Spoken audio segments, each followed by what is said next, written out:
Every day I wake up, wake your ass up. The Breakfast Club. Y'all finished or y'all done? Morning, everybody. It's DJ NV, Jess Hilarious, Charlamagne the Guy. We are the Breakfast Club. Let's get in some front page news. Now in Thursday night football, the Broncos beat the Raiders 10-7. Now the Broncos' record is 8-2. Raiders' record is 2-7. What's up, Mimi?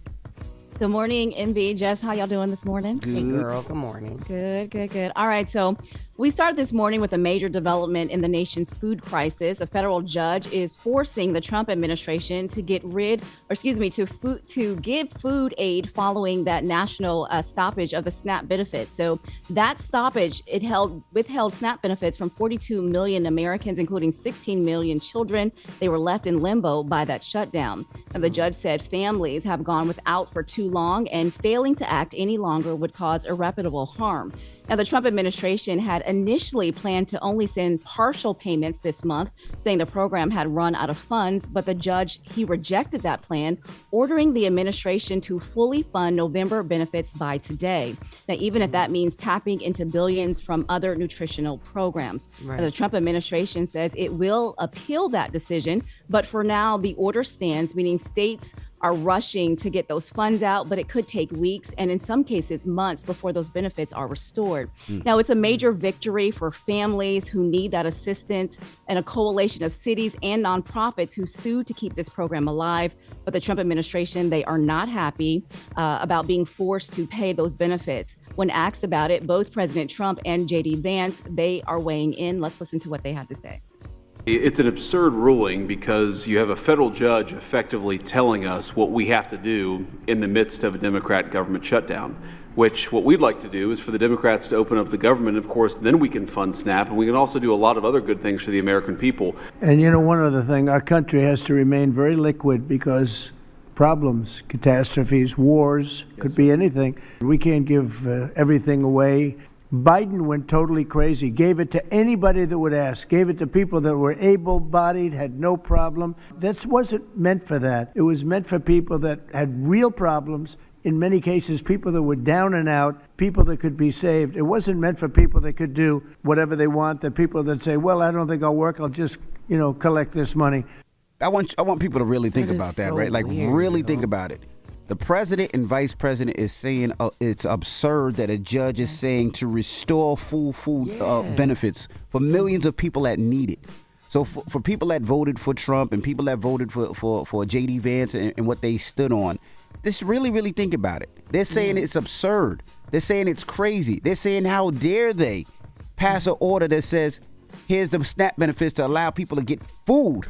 That is insane. And then keep throwing, every now and then, he keep throwing Biden in there. But it's like, every time keep throwing Biden. But now this administration is under you. This your administration. Just lift it. You still like keeping people from being able to eat, pay their bills, get paid for working, all of that. That's crazy. Like my mother, she runs a child care preschool, and a lot of her parents gotta give they pay her with vouchers. Right. They've been cut off. Like they've been, it's not just SNAP. It goes far beyond not being able to put food on the table. But just Mimi, they said it's absurd that a judge is allowing people to get food and money to help pay their bills. Yeah. That is crazy. And they keep saying, they keep playing a political game with people's lives. Or the Democratic shutdown. No, people just want to eat. Yeah. They just want their food. Yeah.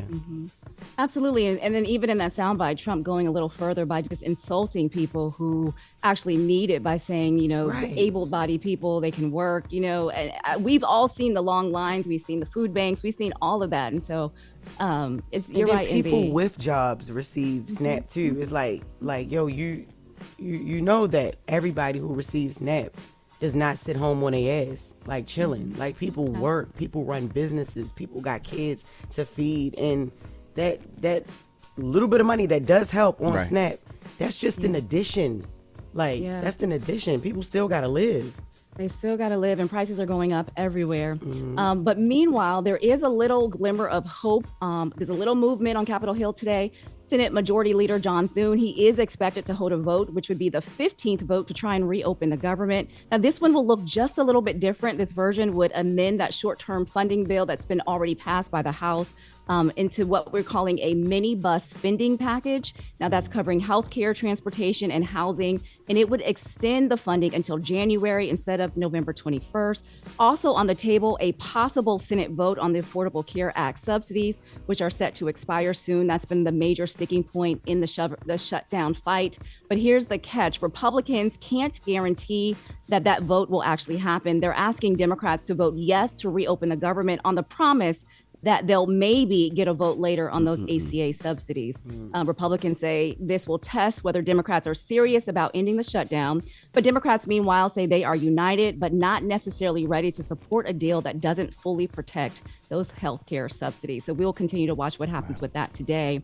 And coming up in the next hour at 7, we'll break down all that chaos that's happening at the airport. We'll tell you what's behind the slowdowns, what it means for your flight, and how to get your money back if you rather just skip all the chaos. All right. And everybody else, get it off your chest. 800-585-1051. If you need to vent, you can hit us up. I just want to say one last thing before we go. You know, it's partly, I would say, the press and the movies' fault, right? Because growing up as a kid, you would think that if somebody was on EBT or somebody was on welfare or if somebody was on, it was because they were broke, they didn't want to work, they were lazy. And people have been running with that for a long time. But it's more than just that, right? It's people that just can't afford it. They might be in a dire situation where they lost their job. They might have lost a family member. They might have a bunch of kids where they need some help. There's a lot more into it than just, oh, they're just broke and lazy. No, there's a lot more into that than that. Crazy. But get it off your chest. 800-585-1051. Call us up right now. Phone lines are wide open. It's the Breakfast Club. Good morning. Morning, everybody. It's DJ NV, Jess Hilarious, Charlamagne the Guy. We are the Breakfast Club. Let's get back in some front page news. Start off with some quick sports. The Broncos beat the Raiders last night 10-7. What's up, Mimi? What's up, NV Jess? How y'all doing this morning? Good girl. Good. Okay, so we start this hour with a travel warning for anyone flying today. You'll want to double check your flight before heading to the airport. Now, starting this morning, airports across the country, they're rolling out the FAA's new flight reduction plan, which is part of what officials are calling the proactive safety step as the government shutdown drags into day 38. And that means fewer planes in the sky and a lot more reshuffling for passengers. Now, the FAA is cutting capacity at 40 of the nation's largest, busiest airports. We're talking LAX, Atlanta, Chicago, Miami, Boston, and all 3 New York area hubs. Now, the slowdown, it will begin with a 4% cut today and ramp up to about 10% next week. Now, officials say the move is meant to ease pressure on traffic controllers, many of who have not been paid since October 1st. That's when the shutdown began. Now, the president of the National Air Traffic Controllers Association says it's not just about people skipping work, it's about survival. Let's listen to what he had to say. They're calling in saying, I don't have enough gas to get to work, to their employer, to their supervisor and manager, and saying, what do you want me to do? They're not calling in sick. They're not calling in protest. They're calling in with real life situations. These are real people dealing with real life circumstances. And when you don't pay somebody for 37 days and say, hey, just keep showing up and do your best, people are going to have issues, and they're mounting daily. Yeah, that is so sad. I know a lot of people gave Charlamagne flack for saying, please just open up the government now. But I mean, we're getting to a point where, people can't travel, people can't go to work, people can't eat, people can't pay their bills.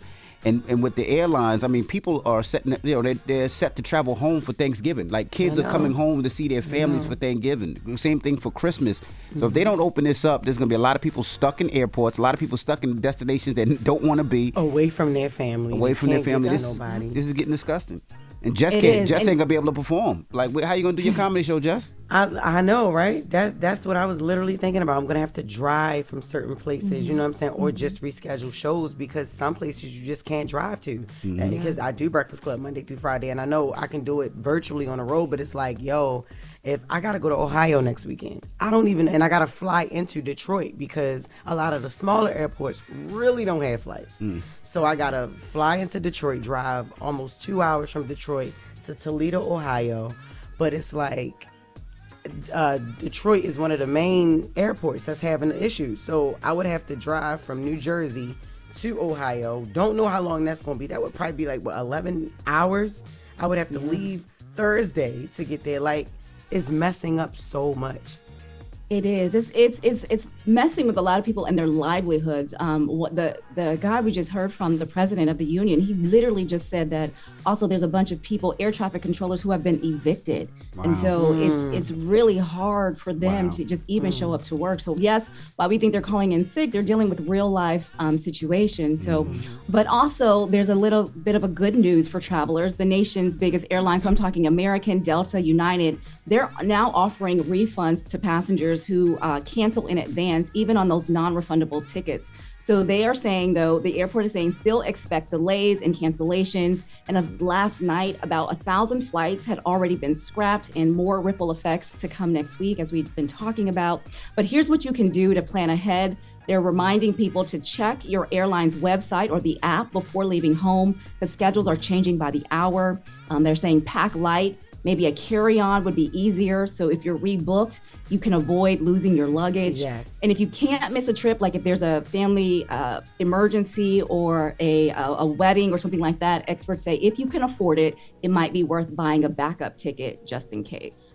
So if you can, a backup ticket, so buy 2 tickets? Like people, that's what they're saying. People can barely if you can afford one ticket. Like that's crazy. I know. But it's so unpredictable. Yeah, they just don't know. And who's to say that backup ticket for another flight, that ain't gonna be canceled or, Absolutely. It's a gamble either way you go.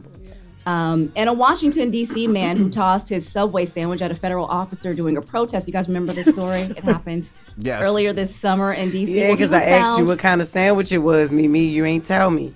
I don't know what kind of sandwich, but I do know it had extra mustard, and I'm about to tell you why. So he's been found not guilty. So prosecutors say Sean Dunn, he hurled a foot-long at a Custom and Border Protection agent during a tense moment at a protest. The officer, he testified that the sandwich exploded on his chest and left a strong smell of mustard behind. Now, the defense argued that a foot-long with extra mustard doesn't exactly qualify as a weapon. And jurors, they weren't convinced, so they found him not guilty, especially after showing photos of the sandwich still tightly wrapped in that Subway paper. Now, outside the court, Dunn said he was relieved and thanked supporters for standing with him. Let's listen to that. I am so happy that justice prevails in spite of everything happening. And that night, I believe that I was protecting the rights of immigrants. To the people that opened their hearts and homes to me, I am eternally grateful. Oh my God. Yeah, I just want to take a moment to shout out our production team. Shout out Nick or Eli. I don't know who put the Subway sandwich up there while that audio was playing, but y'all put a sandwich up there, a foot long. That's hilarious. I know. This is such an unserious story, but it is a serious story because they were really trying to send this man to jail for throwing I'm glad he ain't that. I mean, I don't think he should go to jail, not at all. But I will say this: if he was found not guilty for throwing a Subway sandwich, what's to stop somebody else for throwing something else? You know what I mean? Yeah. Because yes, he was protecting immigrants, and yes, you want people to protect immigrants. But when people start throwing stuff at federal agents, it's like where does it get stopped? Because the federal agents ain't doing it on their own. Their bosses are telling them what to do. Yeah, they're made to go out here and do this, and they're trying to make a check. And not saying that it's right, because I don't believe what they're doing is right by just grabbing immigrants and throwing them into facilities, but.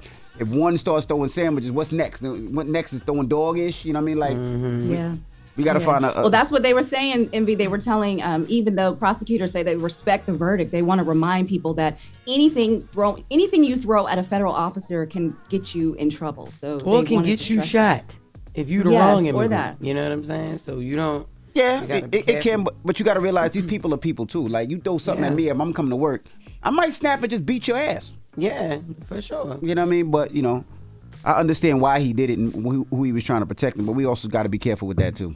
Yeah. Absolutely. And lastly, speaking of things getting out of hand, let's talk about group chats. It turns out that most of us are in way more group chats than we think, and it's taking a toll. So researchers at Oxford University, they teamed up with Vitaphone to study how we stay connected across text messages, WhatsApp, Instagram, DM, Facebooks, those work chats like Slack and Teams.